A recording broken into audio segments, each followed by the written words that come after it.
அம்மா மருமகளை, நேத்து நைட்டு என் புள்ள எத்தனை மணிக்குமா வீட்டுக்கு வந்தான்? அவனுக்கோசம் தூங்காம ரொம்ப நேரம் வெயிட் பண்ணிந்தமா. அப்படியே மாமா, அவர் வரதுக்கு நைட்டு 11:30 மணி ஆயிடுச்சு. பரவாயில்ல மாமா, உங்க பையன் கல்யாணம் ஆனதுக்கு அப்புறம் கூட தூங்காம நைட்லாம் அவருக்காக வெயிட் பண்றீங்களே, பெரிய விஷயம் தான் மாமா. அட அப்படிலாம் எதுவும் கிடையாதுமா. அவங்கிட்ட ஒரு வாரமா முந்திரி பக்கோடா வாங்கிட்டு வாடான்னு கேட்டுட்டு இருக்கமா. வாங்கிட்டே வர மாட்டேன்றாமா.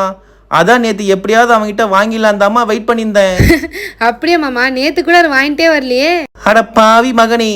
சரிம்மா, எனக்கு இன்னும் இப்ப சாப்பிட்டு செஞ்சிருக்க? சப்பாத்தியும் மேத்தி பன்னீர் கிரேவியும் செஞ்சிருக்கேன். அதையாவது குடுமா. ரெஸ்டாரண்ட் ஸ்டைலில் நம்ம நிறைய கிரேவி சாப்பிட்ருப்போம். அதுவும் பன்னீரில் பன்னீர் பட்டர் மசாலா, கடாய் பன்னீர் மசாலா, ஷாஹி பன்னீர் மசாலா அப்படின்ற நிறைய ரெசிபி சாப்பிட்ருப்போம். இது வரைக்கும் நீங்கள் மேத்தி பன்னீர் மசாலா சாப்பிட்ருக்கீங்களா?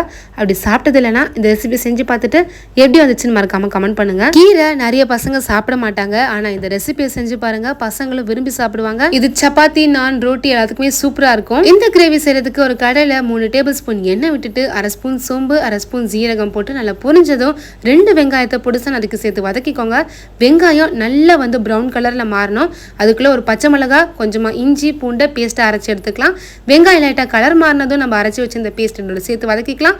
இதோட பச்சை வாசனை போய் கலர் நல்லா ப்ரௌனாக மாறினதும் 2 தக்காளி பொடிசா நறுக்கி சேர்த்து வதக்கிக்கலாம். தக்காளி நல்லா வதங்கியதும் 1/2 ஸ்பூன் மஞ்சத்தூள், 1 ஸ்பூன் தனியாத்தூள், 1 ஸ்பூன் வெறுமிளகாய் தூள். இப்போ இந்த கிரேவிக்கு இன்னும் ஒரு 1/2 ஸ்பூன் கிட்ட கரம் மசாலா, ஒரு 1/2 ஸ்பூன் கிட்ட உப்பு இதெல்லாம் சேர்த்துட்டு நல்லா கலந்துக்கலாம். கலந்ததும் கொஞ்சமாக தண்ணி விட்டுட்டு கலந்து விட்டுருங்க, இல்லைன்னா தீஞ்சு போயிடும். இப்போ இதோட நம்ம கிளீன் பண்ணி கட் பண்ணி வச்சிருந்த வெந்தய கீரையை சேர்த்து கலந்து விட்டுருங்க. கொஞ்ச நேரம் கீரை வதங்கட்டும். சுட தண்ணியில ஒரு 10 முந்திரி பருப்பை ஒரு 1/2 மணி நேரம் ஊற வச்சு அதை மிக்சியில அரைச்சி பேஸ்டா அறுத்துக்கலாம். கீரை நல்லா வதங்கினதும் அந்த பேஸ்ட் கொஞ்சமா தண்ணி விட்டு நல்லா கலந்துக்கலாம். இப்போ தட்டு போட்டு மூடி நல்லா கொதிக்க விடலாம். நல்லா எண்ணெய் மேல பிரிஞ்சு வரும். ஸோ இந்த ஸ்டேஜ்ல கொஞ்சமா பன்னீரை இது போல கட் பண்ணி சேர்த்து கலந்து விட்டுருங்க.